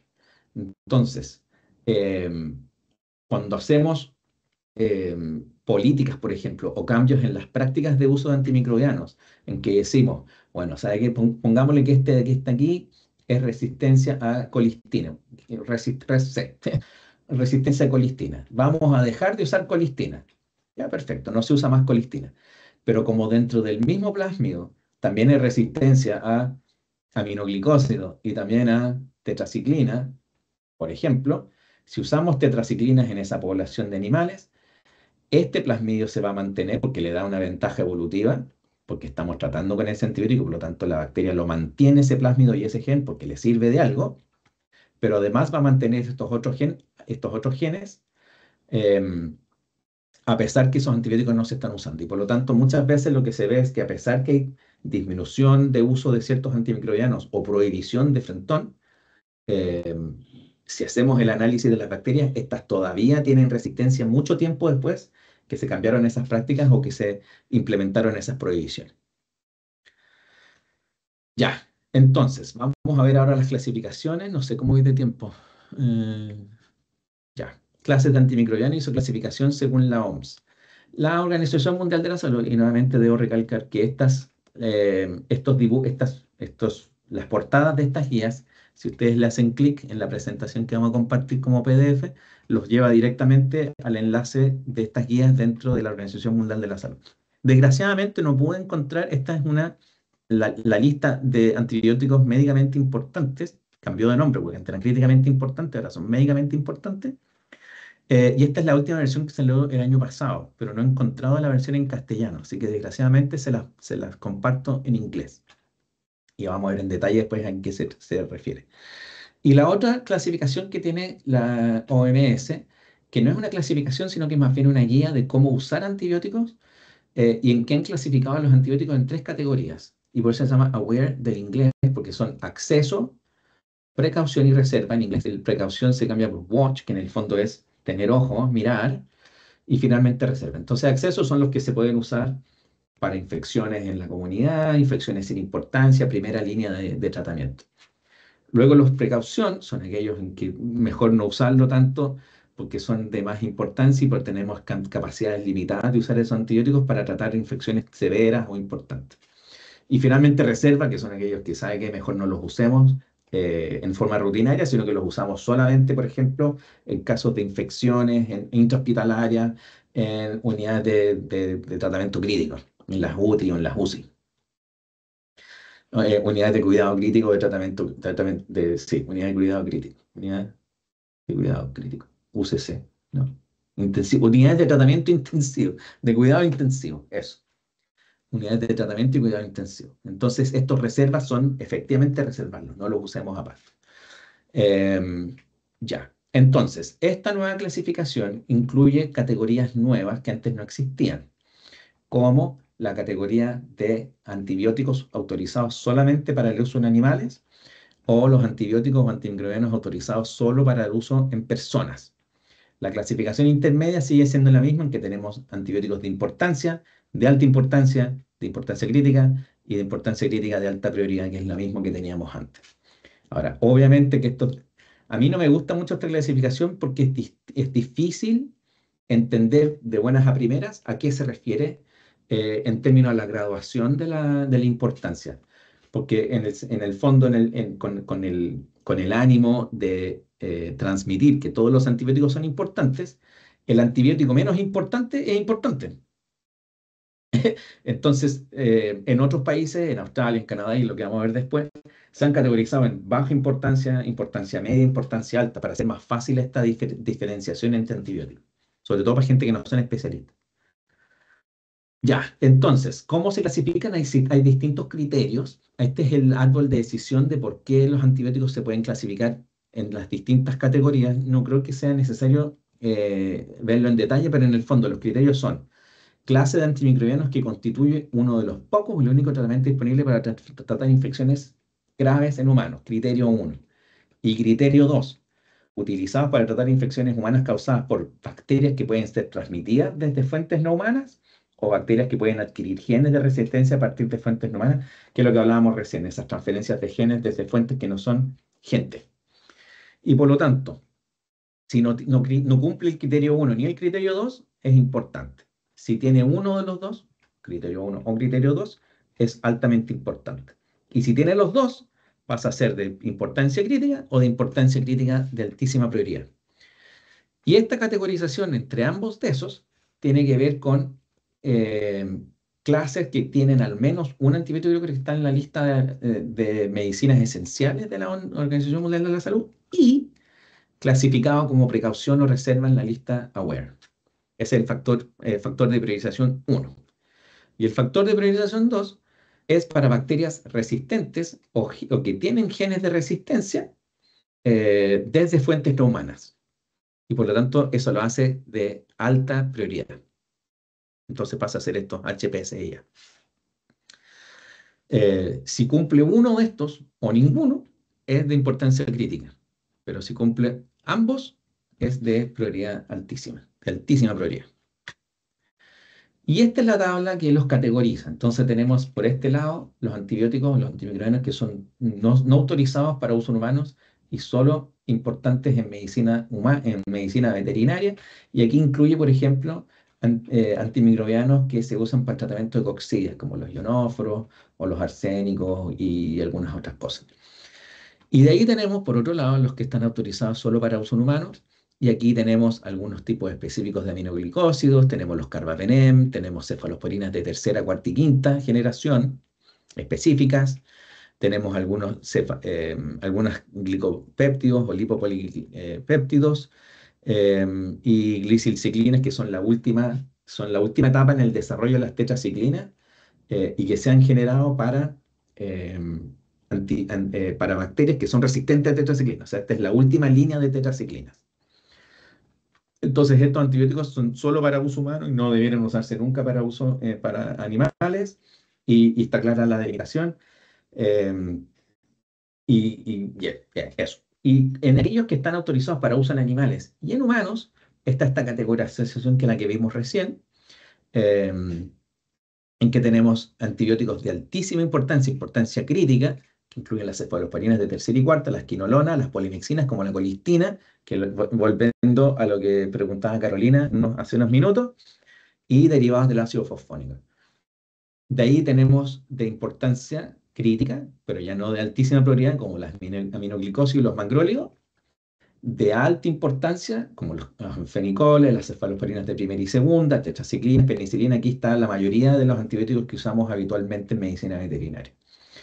Y después de los importantes hay otros como los polipéptidos cíclicos, como la garcitracina, derivados de los nitrofuranos y otras cosas más, pero que no se usan tan frecuentemente dentro de la experiencia que han acumulado en los años.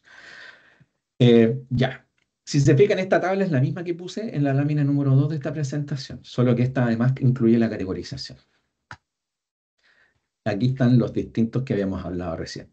Ahora, la Organización Mundial de la Salud tiene su propia categorización también, pero el sistema por el cual se generó esta lista es muy distinto al sistema con que se categorizó en la Organización Mundial de la Salud. Son bastante distintas. ¿Por qué? A ver, tenemos nuevamente, y siguiendo la línea de la OMS, se categorizan en importantes, de alta importancia y de importancia crítica. Son 3 categorías, pero también empezamos el nivel mínimo, es importancia, que creo yo que es confuso. Entonces, tienen 2 criterios. Lo que hicieron en la Organización Mundial de la Salud, y esto lleva años, porque esta lista inicialmente fue del 2006, creo. Ahora estamos en la última iteración, que es del año 2024. Pero lo que hicieron es mandar una encuesta a los países miembros y los países miembros respondieron. Y de todos los países miembros, creo que respondieron más de 60. Y entonces, ¿qué es lo que vieron? Es qué cantidad de los países miembros o de las personas que contestaron, si más del 50% señalaron que era de importancia, entonces cumple con el criterio 1. Y el criterio 2, que es bastante vago, yo no lo entiendo, tratamiento de una enfermedad grave de los animales y disponibilidad de agentes antimicrobianos alternativos. Y me imagino que es baja disponibilidad de agente antimicrobiano alternativo. Me imagino que es bajo, pero eso no está explicado. Entonces, si tiene criterios 1 y 2, nuevamente, crítico. Si tiene 1 o el 2, importancia elevada. Y si no tiene ninguno de los dos, es solo de importancia. Ahora, esto que está aquí es un link que nos lleva a un enlace que nos lleva al sitio. No lo vamos a ver en detalle. Si quieren, ustedes lo pueden ver después. Pero en el fondo aquí está la clasificación, que son los críticos, importancia elevada y los de importancia. Y aquí están las distintas clases con los distintos antimicrobianos y entonces están clasificados igual que la Organización Mundial de la Salud, es por clase. La clase entera se categoriza como importante. Que es distinto a otros sistemas de clasificación como los que existen en Canadá y en Australia, que son los que vamos a ver ahora. Si quieren después, cuando una vez que termine, podemos ir a ver la lista para que los vean y vamos viendo en detalle si quieren con más detalle. Ya. Y finalmente, como ejemplo, tenemos la categorización de Canadá Y es lo que les decía, en Canadá los categorizaron de baja importancia, mediana importancia, alta importancia y muy alta importancia.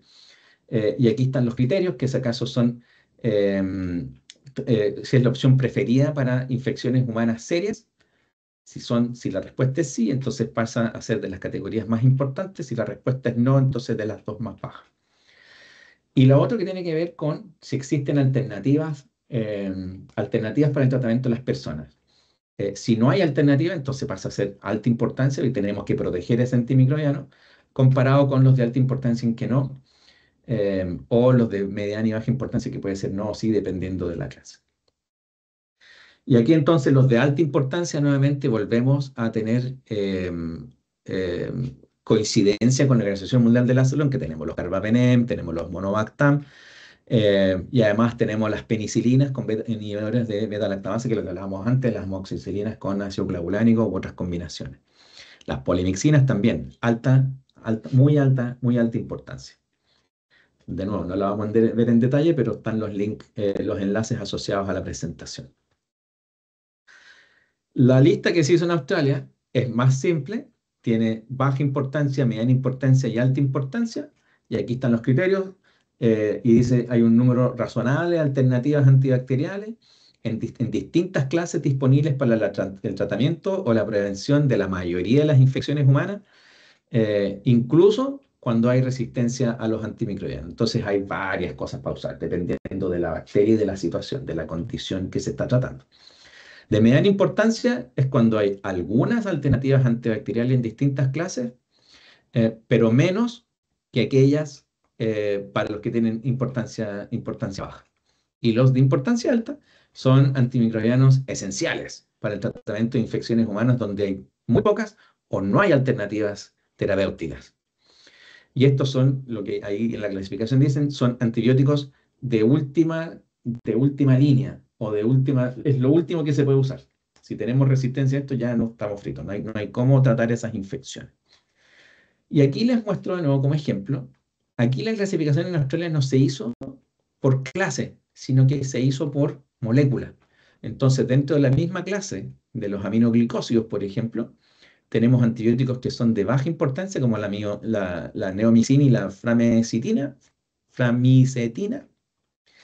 de importancia media, como la gentamicina, y de importancia alta, como la amicacina. Y acá hay ciertas explicaciones de acaso se está registrado para uso en animales y cuáles son antibióticos de estas clases que no están registrados en Australia para su uso. Entonces las clasificaciones varían según países y esta es una recomendación que hace la Organización Mundial de la Salud para que los países generen sus propias listas de importancia de acuerdo a sus condiciones epidemiológicas locales. En Australia, por ejemplo, los casos de tuberculosis son muy bajos y por lo tanto resistencia a antibióticos en el complejo tuberculosis, que produce una serie de micobacterias, no es de importancia, que es distinto a otros países, me imagino en Latinoamérica, donde hay más altos niveles de tuberculosis y por lo tanto la resistencia a la tuberculosis es algo que es importante proteger los antibióticos. Entonces, cada país puede desarrollar sus propias listas de importancia, de categorización de importancia, según las condiciones epidemiológicas locales, según los antibióticos que están registrados para uso en animales, según los datos de uso de esos antibióticos en animales y en personas, y de acuerdo a las condiciones locales en el fondo epidemiológicas y microbiológicas, porque si hay estudios de resistencia y se sabe, por ejemplo, que cierta bacteria tiene altos niveles de resistencia en una zona determinada, en un país determinado, entonces eso se puede categorizar como de importancia alta para proteger esos antimicrobianos. Y entonces se ajusta la lista al contexto local. Ya, entonces, vimos las clases de antimicrobianos en cantidad de detalle, más o menos, no mucho, pero sí vimos la clasificación, vimos los mecanismos de acción, más o menos en detalle, no para todos los antimicrobianos, pero sí para los más importantes en medicina veterinaria, y lo mismo con los mecanismos de resistencia. Así que los invito ahora, si tienen preguntas, a decirnos si acaso tienen preguntas, levantan la mano o interrumpen, o no interrumpen a esta altura, o de frente hacen las preguntas que tengan. Debo agradecer a Alika, a Senasac, Universidad de Melbourne, donde trabajo, y la Universidad Andrés Bello. Y aquí, en estos enlaces, estos enlaces son directos a mi email, y a lugares de información dentro de la Universidad de Melbourne, de la Universidad Andrés Bello y de Orchid. Ya, voy a dejar de compartir y ustedes me dicen si acaso tenemos preguntas o comentarios que quieran hacer. Gracias, Mauricio, por esa tremenda cátedra, debo decir. ¿Cómo estamos? ¿2 horas? No, 1 hora y media, bien, Ah, ya, 1 hora 25, de hecho. ok. Muy bien. Ya, No tenemos preguntas en el chat, pero ahí ya. tenemos un par de minutitos. A ver si es que alguien quiere levantar la mano y quiere hacer alguna pregunta. Preguntan si la grabación va a estar disponible. Aló. Sí, vamos a seguir el Eventualmente. mismo método de la vez anterior, que vamos a descargar la sesión y la vamos a compartir con nuestros puntos focales de cada país. Así que sí, ¿Quién dijo aló? Carolina parece, ¿no? Carolina. Yo. Se te ve. Adelante, adelante. Sí, yo feliz, feliz y contenta de esta exposición. Realmente es muy apasionante este grupo de trabajo en el que estamos. Resalto el interés del personal miembro del comité CCRAM, porque estamos con bastantes inquietudes para desarrollar diferentes tipos de actividades. Tenemos nuestros grupos de trabajo específicos por especie, y rubro en específico, por ejemplo, el agrícola, que tiene una característica especial. Entonces, toda esta información que se ha transmitido en esta oportunidad, sin duda, han tomado nota y van a estar con bastantes inquietudes y probablemente con la necesidad de profundizar un poquito más. He verificado la lista de asistentes y participantes y están todos los que regularmente están, ¿no?, con las preguntas, inquietudes para seguir profundizando la temática de la RAM. Y vuelvo a reiterar, todo lo expuesto nos ayuda a recordar y a profundizar un poquito más todo lo que estamos tratando al interior del comité CCRAM. Y además con esta exposición también se resalta la importancia, ¿no?, de seguir leyendo, de seguir revisando la información. Se tiene la información ahí a disposición. Ya nos han indicado los enlaces que están a disposición. A veces con tantas tareas que tenemos no nos damos ese tiempito, pero ha sido oportuna esta exposición para mostrar el tema del listado de medicamentos de uso crítico en base a la lista de la OMS y OMSA, que regularmente se toma como referencia para fines oficiales. Entonces, debemos darnos nomás el tiempito y poder revisar la información. Tenemos la información a disposición, es cuestión de hacer uso de la misma. Vuelvo a reiterar, muy, muy interesante la exposición y la verdad a mí me apasiona de sobremanera la temática. Gracias, estimado Mauricio y todos. Muchas gracias, Carolina, por el comentario. Sí, así que, bueno, si nos quedamos sin tiempo hoy, pueden escribirme a mi mail o al de Ángeles o de cualquiera de los coordinadores de cada país. Si tienen preguntas, ellos me las mandan a mí o me escriben a mí directamente y las podemos responder. La próxima sesión nos vamos a meter de lleno en técnicas de laboratorio, a alto nivel, no a ser específico, porque no es una sesión específica para microbiólogos o bacteriólogos de laboratorio, pero sí es más que nada para que la gente que no están metida en el laboratorio entiendan cómo se hacen las pruebas de susceptibilidad de los tratamientos. Eli, pregunta. Hola, Eli.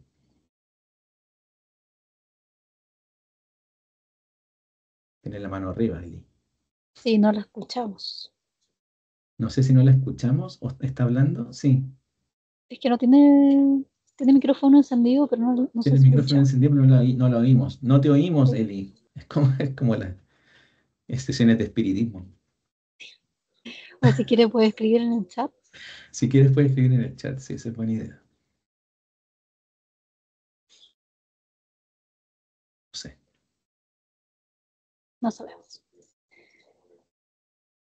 Pero bueno, si no,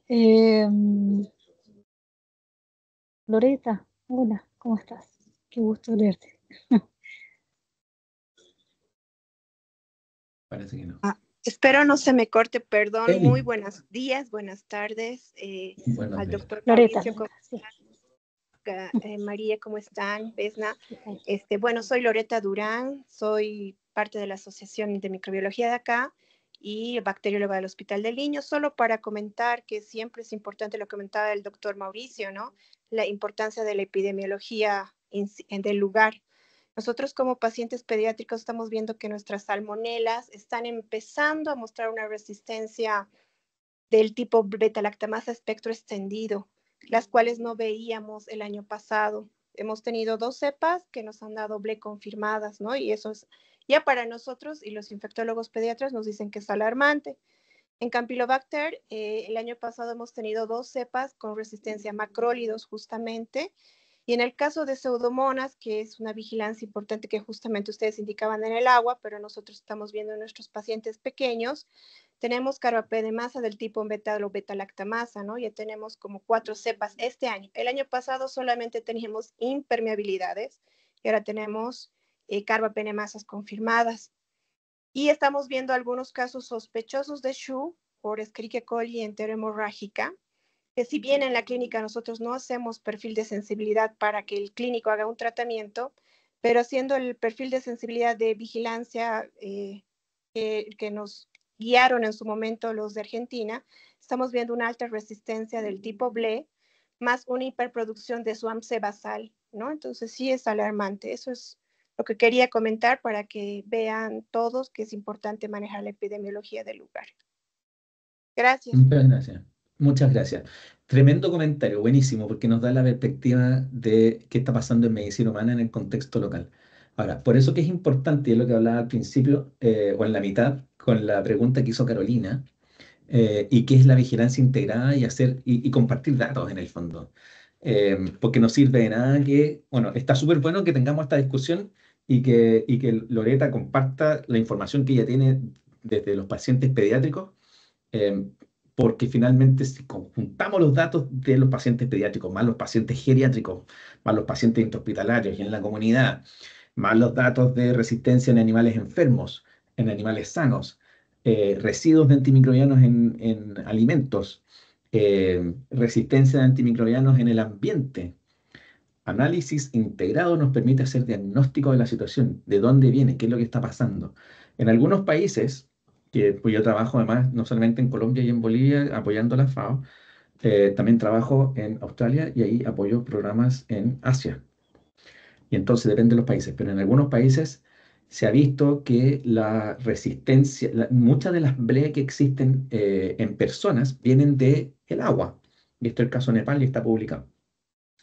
Altos niveles de resistencia o altos niveles de BLE, de Escherichia coli, productoras de beta-lactamasa de espectro extendido en el agua.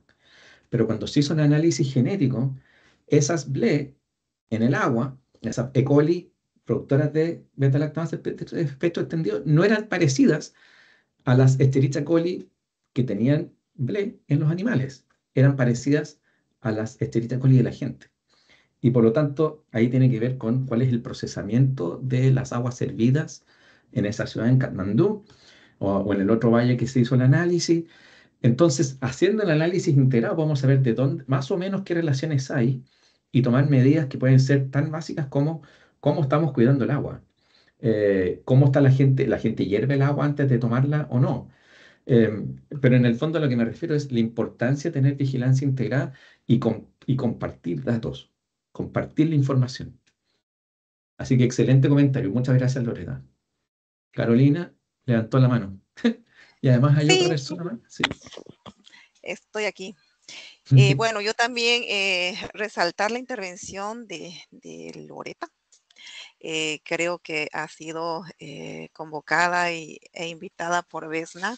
Ahí quiero dejar una sugerencia para que se pueda gestionar a través de Vesna, justo para tal vez hacer algún trabajo piloto para compartir este tipo de información. Así como lo decía Mauricio, existen las diferencias en esa salmonela de origen animal y la de origen humano y la que provenía del medio ambiente como tal.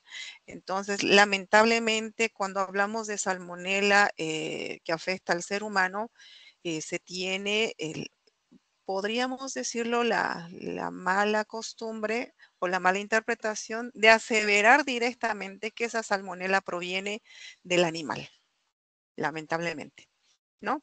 Entonces, justo para poder probar que eso es cierto o negar que eso es cierto, sería interesante poder organizar algún trabajo experimental con la doctora que acaba de emitir su opinión en coordinación con Vesna. Vesna, por favor, para que puedas considerar esta situación y de esta manera vamos profundizando más y con estas pequeñas actividades impulsar un poquito más a este trabajo integrado que debemos tener con el Ministerio de Salud. Estamos avanzando con ellos, pero está un poquito lento ese avance aún. Entonces ya con estos datos más específicos podemos apurar un poquito más esta coordinación que estamos avanzando. Eso, estimados. Gracias. Muchas gracias, Carolina. Buenísimo. Hola, perdón. Sí, muchas gracias. Primero, muchas gracias, Mauricio. Gusto de Hola, Vesna. verte. ¿Qué tal? Muchas gracias. Ha sido realmente una charla realmente muy importante. Más o menos en el marco del proyecto ya hemos tenido em, dos capacitaciones, ¿no? Dos capacitaciones más o menos parecidas. Y es un tema árido, es un tema que realmente tenemos que seguir hablándolo. Y en cuanto a al comentario de Carolina y de Loreta, sí, realicé la invitación extendida a estas charlas a la Sociedad de Microbiología, en la cual prioritariamente básicamente está el área clínica humana, ¿no? Pero como estamos en el marco de una salud, es justamente ahí la intervención de Loreta que ha sido realmente muy enriquecedora, ¿no es cierto? Y creo que Carolina tiene mucha razón, podemos aunar esfuerzos, ir invitando, también hay grupos universitarios que trabajan intensamente en la parte de resistencia a los antimicrobianos, ¿no? Entonces, creo que vamos bien, vamos incorporando más personas que pueden enriquecer el tema, ¿no? Sí. Y dado el sistema que existe en Bolivia, y me corrigen si es incorrecto, pero las salmonelas que se aíslan se transfieren al Nacional de Salud, ¿no? Desde alimentos o en animales, ¿no? Hay traspaso, hay movimiento de aislados, ¿o no? Me confirman. Aló. Mauricio, Sí, Sí, sí, Carolina. O sea, se envían aislados de salmonela. Entonces, si el laboratorio tiene las salmonelas acumuladas, guardadas en sus congeladores de -80 °C, entonces se pueden hacer los análisis genéticos si es que está la capacidad y las ganas y los recursos. Sobre todo porque eso me imagino que acumula salmonelas no solamente de animales y de alimentos, sino que también de personas, me imagino. Me imagino que habrán aislados de gente. Eso sería un interesante proyecto de doctorado para alguien. aló Mauricio. Sí, Una complementación al respecto. Sí, bueno, a través de la red de laboratorios de análisis de alimentos que existe en Bolivia, sí, estos aislamientos, en el caso específico de salmonela, se envían con regularidad al laboratorio INLAS, al área de alimentos. sí, Sin embargo, son salmonelas SP solamente. No han sido identificadas si estas eran de origen animal, humano y demás. Sin embargo, así es que las han preservado. Sí podría hacerse este trabajo muy interesante para poder, como les decía, ¿no? Probar que sí viene de la producción animal o no.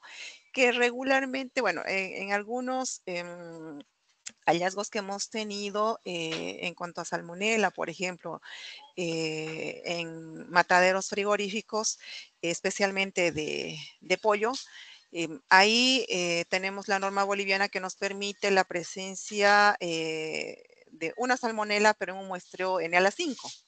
¿no? Entonces, cuando identificábamos esa salmonela, para que no se tomen acciones coercitivas para con el procesador, esta salmonela no tenía que ser ni Typhimurium ni Enteritides.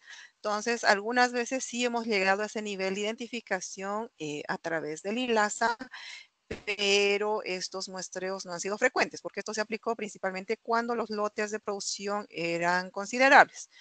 Sin embargo, los posteriores hallazgos que hemos tenido eran lotes muy pequeños, entonces que no ameritaba o no podíamos hacer un nuevo muestreo, pero se ha generado ese tipo de información. Y en estas tipificaciones realizadas, hemos podido identificar de que esa salmonela no era de origen animal.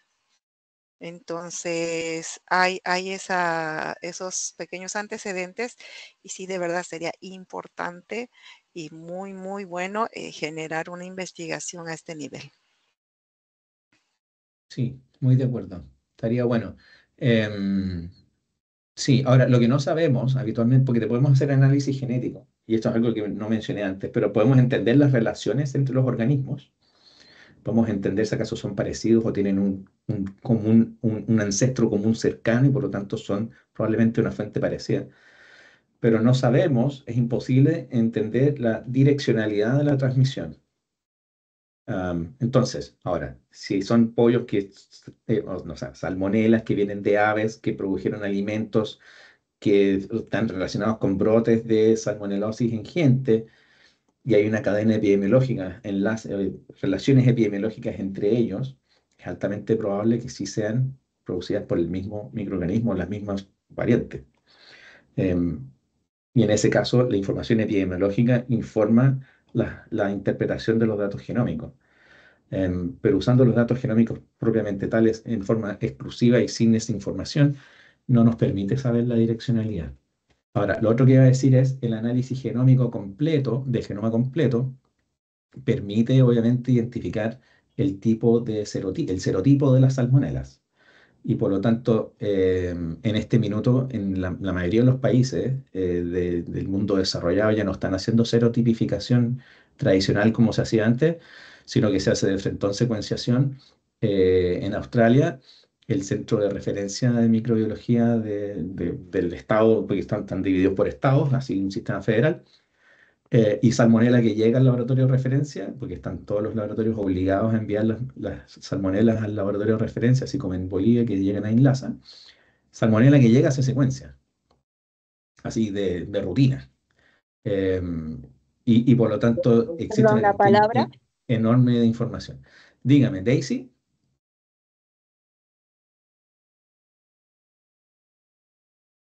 Daisy Montiveros. Hola. Y Sí. Hola. así, bueno, quería comentarles lo siguiente. El Laboratorio de Control de Alimentos en el área de microbiología, desde hace muchísimos años atrás, realiza el análisis de alimentos a la detección de patógenos, no solamente salmonela, también listeria, también tenemos ya aislamientos de Campylobacter. En el tema específico de salmonela, nosotros hicimos un estudio con la RILA y con OPS sobre la detección en carne de pollo. Este estudio se ha hecho conjuntamente con la República de Cuba. Entonces, nosotros hemos encontrado la salmonela en los alimentos, en carne de pollo, y podemos ver que hay una resistencia, uno de los mecanismos de resistencia es las beta-lactamasas de espectro extendido en un 59% de un total de 65 cepas. Entonces, yo quería aportar este dato en el sentido de que sí se ha hecho en carne de pollo, también se hace en vigilancias dirigidas en derivados de carne. Entonces, nosotros estamos un poquito, si se quiere, aportando con estos trabajos toda la información que se requiere para el tema de salmonela. Por el otro lado también ya se ha empezado a hacer la secuenciación genómica. Hemos empezado con Campylobacter y bueno, ahora vamos a continuar con Salmonella. Buenísimo. Mira qué buen avance. Perfecto, Bueno eso. perfecto. Bueno, Ya, dale. Bueno, creo que es importante recalcar dentro de esto que estamos discutiendo que por lo tanto, si ya hay información sobre lo que pasa en alimentos, el siguiente paso es hacer vigilancia en animales.